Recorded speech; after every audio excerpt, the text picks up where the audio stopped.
تو وہ اللہ کا انکار نہیں کر رہا، وہ رسول کا انکار نہیں کر رہا، کیونکہ اسے خلیفہ اللہ نے بھی نہیں بنایا، رسول نے بھی نہیں بنایا، اسے تو بنایا ہے مسلمانوں نے۔ تو مسلمانوں کے بنائے ہوئے خلیفہ کا انکار کرنا جو ہے وہ اللہ کا انکار نہیں ہے، وہ رسول کا انکار نہیں ہے، وہ تو مسلمانوں کا انکار ہے۔ اور غدیر میں علی کی ولایت اور امامت کا اعلان جو ہے وہ امت نے اپنی مرضی سے نہیں کیا، خدا نے یا ایھا الرسول بلغ کی آیت بھیجی ہے، رسول نے من کنت مولا فعلی مولا کی حدیث کہی ہے۔ اس کا مطلب ہے کہ علی کی امامت پہ اللہ کی آیت بھی ہے، رسول کی حدیث بھی ہے، اور خلافت میں نہ اللہ کی آیت ہے نہ رسول کی حدیث ہے، بلکہ مسلمانوں کا چناؤ ہے۔ تو بات تو 2+2=4 کی طرح کھل کے سامنے آ گئی کہ جو علی کی ولایت کا انکار کرتا ہے اور جو خلیفۃ المسلمین کا انکار کرتا ہے، دونوں میں فرق کیا ہے؟ جس نے مسلمانوں کے خلیفہ کا انکار کیا اس نے مسلمان کے منکر ہونے کا اعلان کیا، اور جس نے علی کی ولایت کا اعلان کر کے باوجود اس کا انکار کر دیا، اس نے مسلمان کا انکار نہیں کیا، اس نے پروردگار کا انکار کیا۔ خلیفہ کا انکار،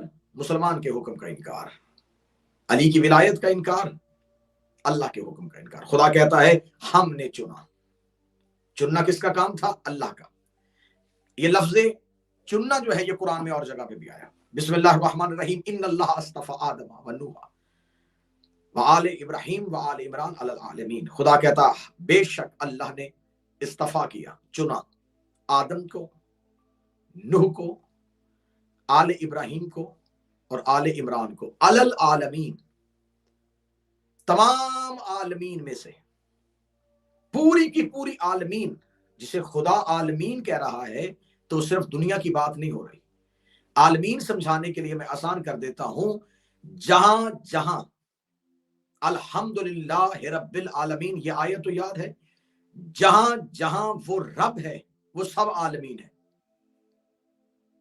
عالمین کا حدود کیا ہے؟ عالمین کا رقبہ کتنا ہے؟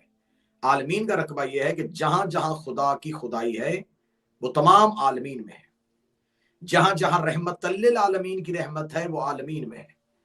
خدا کہتا ان اللہ اصطفى آدم، ہم نے آدم کو منتخب کیا، ہم نے نوح کو منتخب کیا۔ رکیے گا، قرآن کی آیت کا لہجہ دیکھیے گا۔ خدا کہتا ہے کہ میں نے آدم کو منتخب کیا، نوح کو منتخب کیا۔ یہاں آل آدم کی بات نہیں کی، آل نوح کی بات نہیں کی۔ آدم کا نام اکیلا، نوح کا نام اکیلا۔ ان اللہ اصطفى آدم، آیت ہے قرآن کی، بے شک اللہ نے مصطفیٰ کیا، چنا آدم کو، و نوح کو، آل ابراہیم، صرف ابراہیم کو نہیں، ابراہیم کی آل کو بھی ساتھ، و آل عمران، صرف عمران کو نہیں، عمران کی آل کو بھی۔ میرے مالک دو نام تنہا، دو کے نام آل کے ساتھ، اگر لینے ہی تھے چاروں ہی نام آل کے ساتھ لے دیتا، آدم کی بھی آل کا تذکرہ کر دیتا، نوح کی بھی آل کا تذکرہ کر دیتا۔ خدا نے کہا میں پروردگار ہوں، ہر آل کا تذکرہ تذکرے کے قابل نہیں ہوتا۔ آدم کی اولاد میں ایک بیٹا قاتل ہے، نوح کی اولاد میں ایک بیٹا باغی ہے، اور جہاں قاتل اور باغی ہوں اللہ انہیں چنتا نہیں ہے۔ تو اس کا مطلب ہے کہ خدا نے اصول بنا دیا کہ جن اولادوں میں گناہگار ہو انہیں خدا کبھی بھی مصطفیٰ نہیں کرتا۔ آدم کی اولاد میں گناہگار تھے، نوح کی اولاد کو کیوں نہیں چنا؟ صاحب شریعت ہے، پہلا صاحب شریعت ہے، لیکن صرف نوح چنا، اولاد نہیں چنی، کیونکہ ہر نبی کی اولاد چننے کے قابل نہیں تھی۔ آدم کی اولاد ہے خدا نے نہیں چنا کیونکہ قاتل تھا، نوح کی اولاد ہے نہیں چنا کہ باغی تھا، آدم کو اکیلے چن لیا، نوح کو اکیلے چن لیا۔ لیکن جب ابراہیم کی بات آئی تو خدا نے کہا ابراہیم اکیلا نہیں، آل ابراہیم و آل عمران، ہم نے ابراہیم کی آل کو بھی چنا، ہم نے عمران کی آل کو بھی چنا، علی العالمین۔ اس کا مطلب ہے کہ خدا نے قرآن میں بتایا کہ 4 طرح کے لوگ چنے ہوئے ہیں، 2 نبی چنے، 2 آل چنی۔ اب خدا ایک جگہ پہ اور چننے کا ذکر کرتا ہے، بسم اللہ الرحمن الرحیم، وَإِذْ قَالَتِ الْمَلَائِكَةُ یا مریم ان اللہ اصطفاک، جب کہا تیرے پروردگار نے فرشتے سے، وَإِذْ قَالَتْ، جب یہ کہہ دیا ملائکہ نے، یا مریم، اے مریم، ان اللہ اصطفاک، بے شک اللہ نے تجھے چن لیا ہے۔ اس کا مطلب ہے آدم، نوح، ابراہیم اور ابراہیم کی اولاد، عمران اور عمران کی آل، 4 مرد چنے، 5 بھی مستور چنے، 4 یہ چنے ہوئے اور 5 بھی مستور چنے ہوئے. خدا کہتا ہے ہم نے انہیں چن لیا ہے. اور جب درود پڑھنے کی بات آتی ہے تو کہا جاتا ہے اللہم صلی علی محمد وآل محمد کما صلیت علی ابراہیم وعلی آل ابراہیم.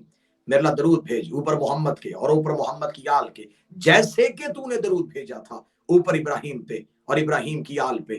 حضرت ابراہیم پہلے نبی نہیں، حضرت ابراہیم پہلا صاحب شریعت نہیں، نہ آدم کی اولاد پہ درود، نہ نوح کی اولاد پہ درود. درود یا ابراہیم پہ ہے یا ابراہیم کی آل پہ ہے، درود یا مصطفیٰ پہ ہے یا مصطفیٰ کی آل پہ ہے. میرے مالک تو نے آدم و نوح کی اولاد پہ درود کیوں نہیں بھیجا؟ آواز پروردگار آئے گی آدم کی اولاد بھی درود کے قابل نہیں تھی، نوح کی اولاد بھی درود کے قابل نہیں تھی.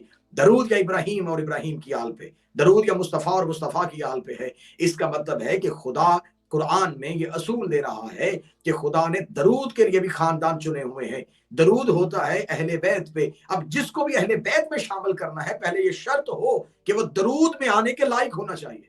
آیت کا ایک ایک حصہ رکے گا اور انشاءاللہ آنے والی مجلسوں میں ایک ایک حصے میں بحث ہوگی. ہم نے وارث بنایا تھا کس کا؟ کتاب کا. کس کو؟ ان کو جنہیں ہم نے چنا ہوا تھا. اس میں 4 لفظ ہیں جن پہ ہم نے بحث کرنی ہے. اور اسنا، وارث، کتاب، مصطفیٰ اور عبد. کتاب کون سی ہے؟ میں نے کل کی گفتگو میں گزارش کی تھی کہ کتاب کسے کہتے ہیں. یقیناً اس کا ترجمہ جب بھی کیا گیا تو ترجمے میں قرآن ہی لکھا گیا، لیکن کتاب، قرآن کتاب ہے لیکن صرف قرآن ہی کتاب نہیں. میں آسان کر دیتا ہوں، کتاب میں قرآن ہے، صرف قرآن کتاب نہیں. سبحان اللہ. جیسا کہ بہت سے لوگ کہتے ہیں کہ امام حسین کربلا میں اس لیے گئے تھے کہ نماز بچے. صرف نماز نہیں بچی، نماز بھی بچی ہے لیکن صرف نماز ہی نہیں بچی. ہمیشہ آپ جز کو دے کے کل کی بات نہیں کر سکتے. قرآن ہے لیکن کل کتاب نہیں. قرآن کتاب میں ہے لیکن کل کتاب نہیں. خدا نے یہاں پر کتاب کا تعارف کروایا جب سلیمان بن داؤد نے پرندے کی خبر سنی کہ ملکہ سبا کا تخت لانا ہے. اس نے کہا ہے کوئی جو تخت بلقیس کو آنکھ جھپکنے سے پہلے لے کے آئے. خدا قرآن میں کہہ رہا ہے کہ جب ہم نے یہ کہا کہ کون ہے جو ملکہ سبا کا تخت آنکھ جھپکنے سے پہلے لے کے آئے تو جنات آئے، کیونکہ تابع تھے جناب سلیمان بن داؤد کے. جنات نے کہا اے پروردگار ہمیں حکم کر، ہم تخت بلقیس کو لے کے آئے. فرمایا کتنا وقت چاہیے؟ انہوں نے وقت دیا. مخلوق کے لحاظ سے مختصر تھا، سلیمان کے لحاظ سے طویل تھا. لوگوں کے لحاظ سے وہ بڑا تھوڑا ٹائم تھا، اتنے تھوڑے ٹائم میں نہیں آ سکتا تھا، لیکن سلیمان کے لیے وہ زیادہ تھا. جناب سلیمان نے کہا نہیں مجھے جلدی چاہیے. قرآن نے پوری کہانی لکھی ہے. خدا کہتا پھر دربار میں سے ایک بولا، نام تھا اس کا آصف بن برخیہ. اس نے کہا میں لے کے آؤں گا. جناب سلیمان نے کہا کتنی مدت میں لے کے آئے گا؟ اس نے کہا یہ سلیمان نبی آنکھ جھپکنے سے پہلے. آنکھ جھپکنے کو کتنا وقت لگتا ہے؟ 1 سیکنڈ کا کروڑواں حصہ. کیا کہا اس نے؟ آنکھ جھپکنے سے پہلے لے کے آؤں گا. اب یہاں پر میرے محترم سامعین اگر رکیں اور اس جملے کو سمجھ جائیں تو میرا خیال ہے کہ اس میں معرفت کا پہاڑ ہے. یہ آصف بن برخیہ نبی نہیں تھا اور چیلنج نبی کو کر رہا تھا. آصف بن برخیہ اس دور کے نبی کو، عام انسان کو چیلنج نہیں کر رہا تھا، اس دور کے نبی سے کہہ رہا تھا اے سلیمان بن داؤد. اسے یہ نہیں کہا تھا لوگوں کی آنکھ جھپکنے سے پہلے. اس نے کہا سلیمان بن داؤد تیری آنکھ جھپکنے سے پہلے میں لے کے آؤں گا. خدا نے وہ نام بھی قرآن میں لیا. خدا نے بتایا کہ آصف بن برخیہ یہ بولا تھا. کیا کہہ رہا تھا؟ میں لے کے آؤں گا. کس کو کہہ رہا تھا؟ سلیمان بن داؤد کو. میرے مالک سلیمان بن داؤد تو جنات کو اپنے تابع رکھتا تھا، ہواؤں کو چلنے کا حکم دیتا تھا، سلیمان خود اشارہ کر دیتا، آ جاتا تخت بلقیس۔ یہ سلیمان بن داؤد نے کیوں چیلنج کیا کہ کوئی ہے جو لے کے آئے؟ کیا اس کو اپنی طاقت کا اندازہ نہیں تھا؟ وہ اپنی طاقت سے منگوا سکتا تھا، لیکن یہاں قرآن نے یہ کہانی افسانہ بنا کے نہیں لکھی۔ یہاں بات تخت بلقیس منگوانے کی نہیں تھی، بات ایک طاقت دکھانے کی تھی۔ خدا نے آصف بن برخیہ کا تعارف کروا کے کہا، اس نے کہا میں لے کے آؤں گا۔ کتنی مدت میں؟ آنکھ جھپکنے سے پہلے، جب لوگوں نے اس کی طرف دیکھا۔ اب قیامت تک کے لیے واقعہ قرآن میں موجود ہے، جب بھی کوئی یہ واقعہ پڑھے گا ہر کوئی کہے گا ہے سلیمان کے سامنے اتنا بڑا چیلنج، میں لے کے آؤں گا۔ یقیناً کوئی نبی ہوگا، یقیناً کوئی بہت بڑا ولی ہوگا، یقیناً کوئی بہت برگزیدہ ہوگا۔ خدا نے پھر اگلی آیت میں بات ہی کھول دی۔